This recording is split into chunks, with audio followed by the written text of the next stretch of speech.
probably the best way to look at it is, if you are buying existing property, am I buying at replacement cost? The developers would rather park their money in a fixed fund and get 5% rather than chase a 5 or 6% yield on a $200 million build with so much risk profile.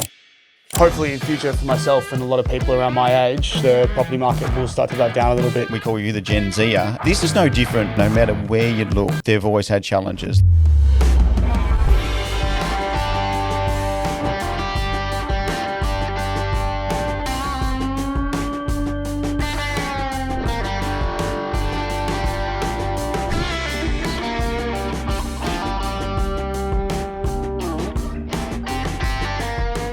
Now, look, you've been running your own business for a few years now.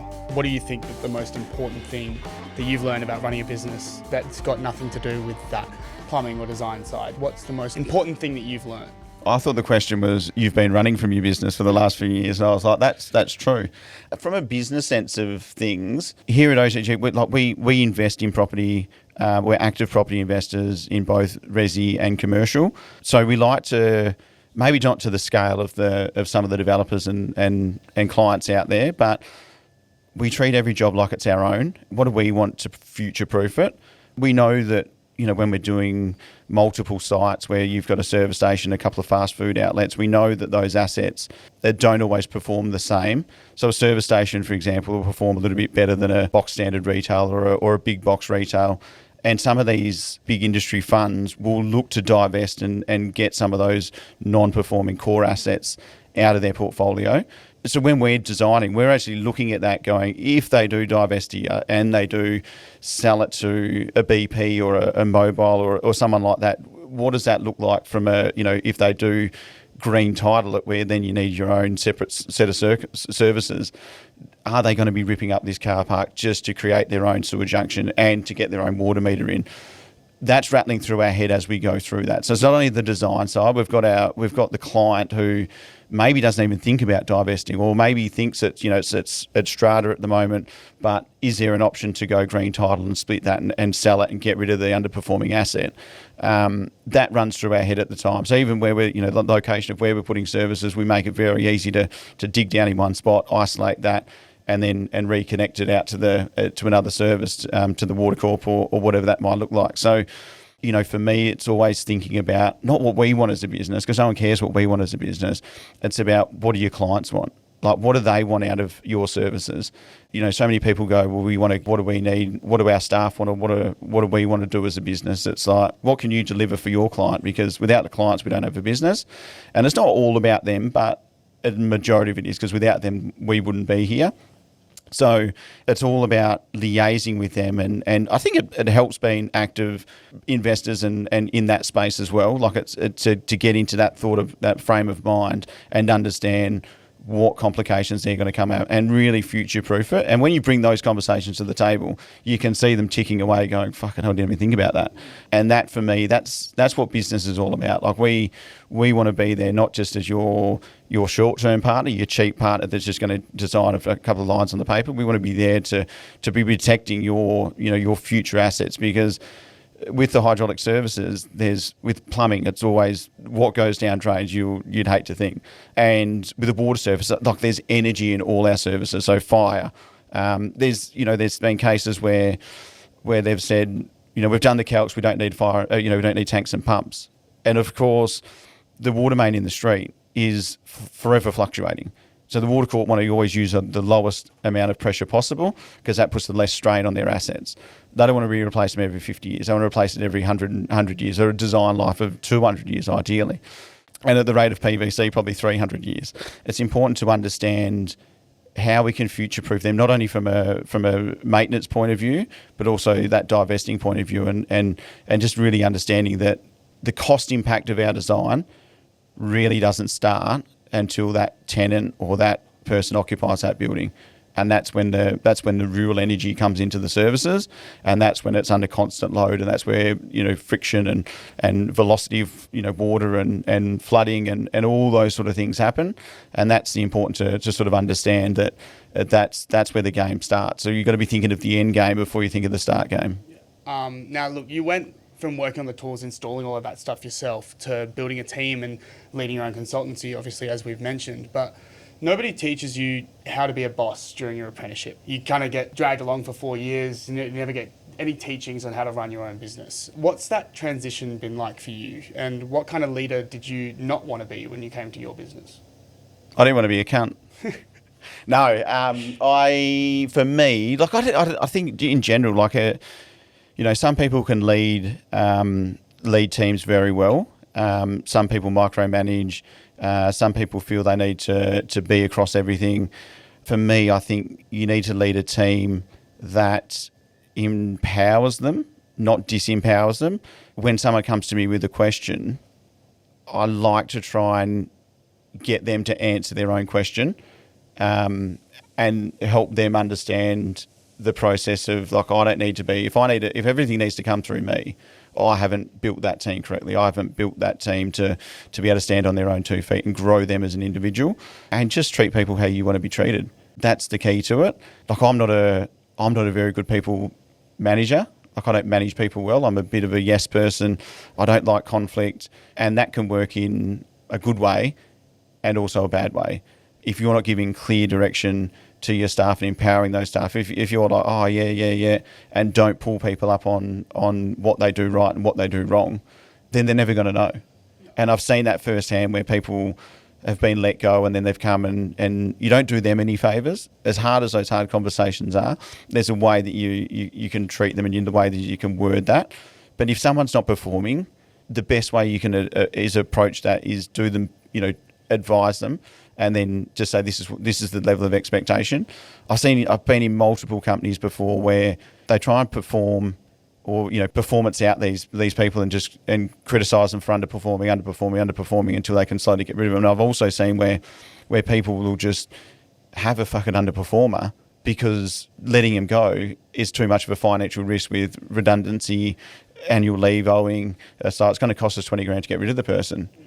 And I'm like, well, what's it going to cost to keep him?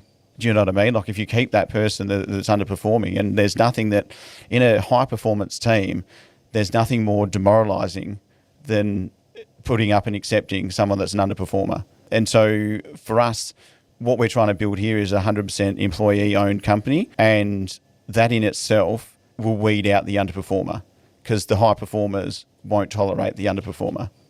And I don't have to say anything.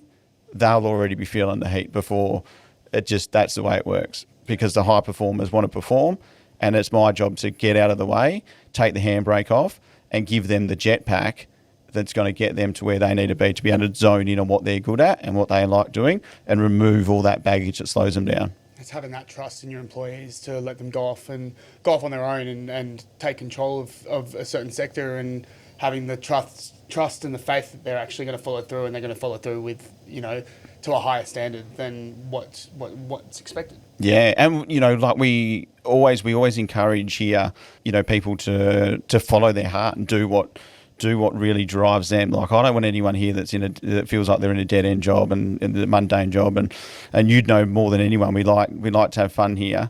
I'd hate to think if Fair Work was involved in some of our conversations, but it's important to sort of have fun doing what we do, because the world's serious as it is. We don't need any more Yahoo seriouses in the world. But there's a fine line. But it's to really encourage people. And if people need to, people don't stay forever. People move on and go and experience life. And people, I think everyone comes into everyone's lives at the right time.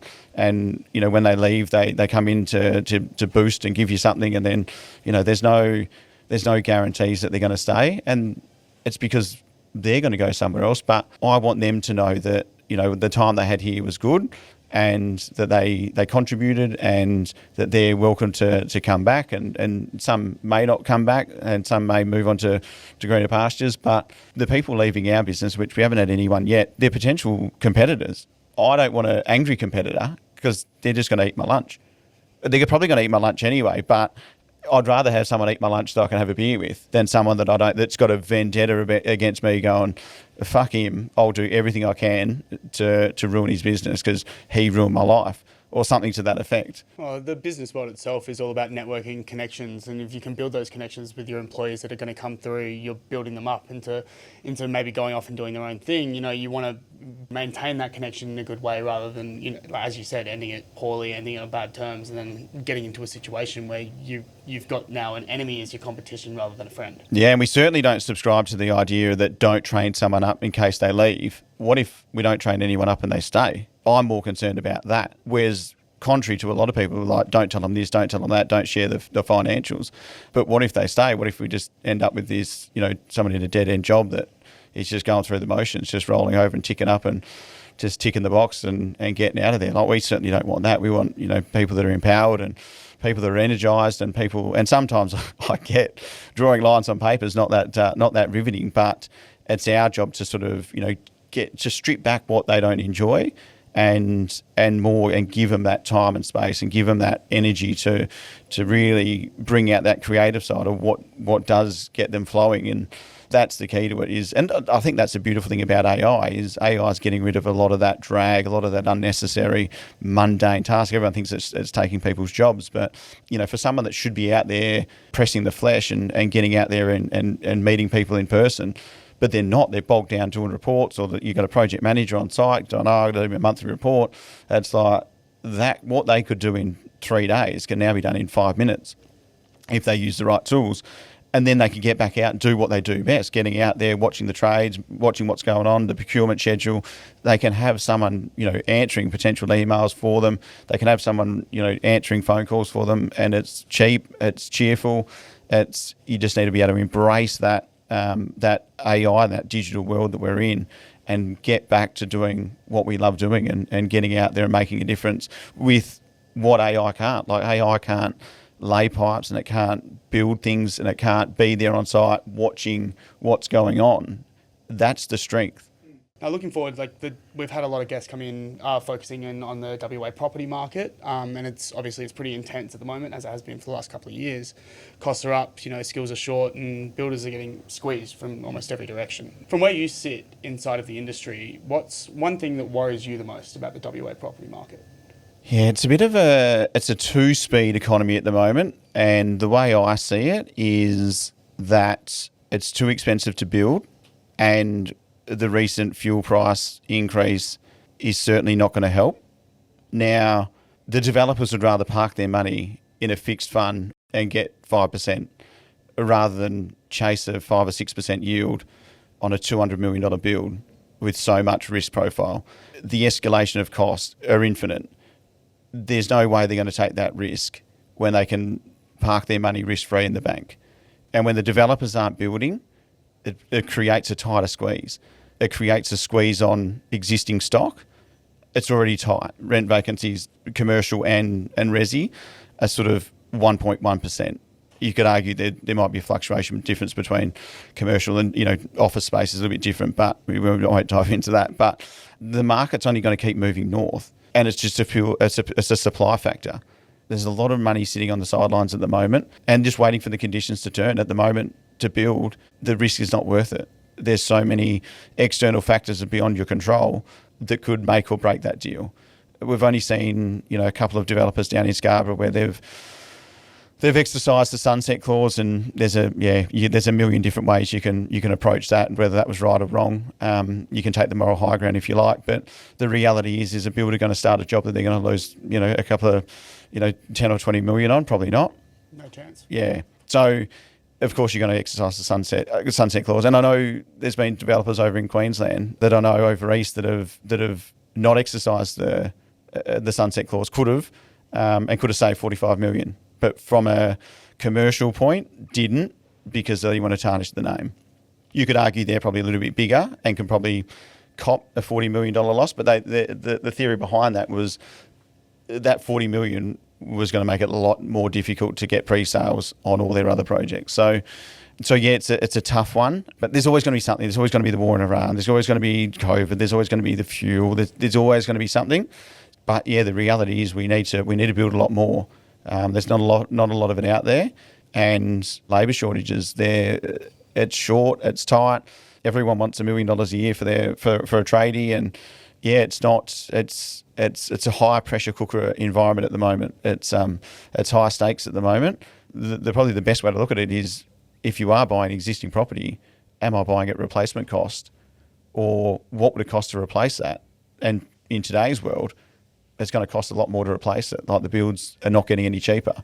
We've got PVC, talking 30% increases, and raw materials, and anything with petrochemicals in it is going to escalate. And the transport of, we're in a big country, of getting building material here, and that's going to in the short term hold that momentum for the property market at the moment. No, 100%. The property market is in a tangent. Hopefully in future, for myself and a lot of people around my age, the property market will start to dive down a little bit so that we can actually get into houses, which would be nice. You are we call you the Gen Zer, and this is no different, from when I was buying property, or, first starting out in the property ladder, and when your parents were starting out in the property ladder. No matter where you look, they've always had challenges. Like, first, you could argue we had 18% interest rates, and our first home was a brick and 3x1 in the back streets of Gosnells or Timbuktu or wherever that may be. Like, it's but even now, like, the Gen Zers have got a way better opportunity out there with AI and they're computer savvy, and they've got, from the previous generation, the generation before that, like the boomers, didn't have any of that, didn't even have the internet, depending on who you are, so didn't even have hot water. And it's like, we had 18% interest rate. Well, that was for 12 months, and the wage was, the properties were 1, 2, maybe 3 times income, whereas Sydney at the moment sits at 14. It'll be a case where you've got an opportunity to make a lot more money than what your parents would have. It's a 24-hour economy at the moment, and that's certainly how we look at it. Is it's 24 hours, and certainly for a business owner, that's the phone is 24 hours. But it's nice to have a break. But it is like there's so many different things, and it'll level back out. And what we're seeing here is just a transition. It'll be where you have an opportunity to make more money than a bear can shit. And you're 1 year out of university, for example, you'd be earning more than what your parents were probably earning combined. You could argue the property prices are reflective of that. I really don't want to put that stigma on that younger generation to go, it's too hard.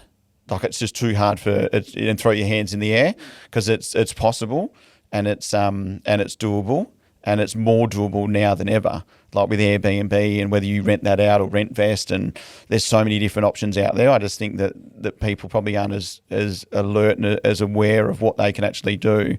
Like, I know your OnlyFans is going through the roof at the moment. Mate.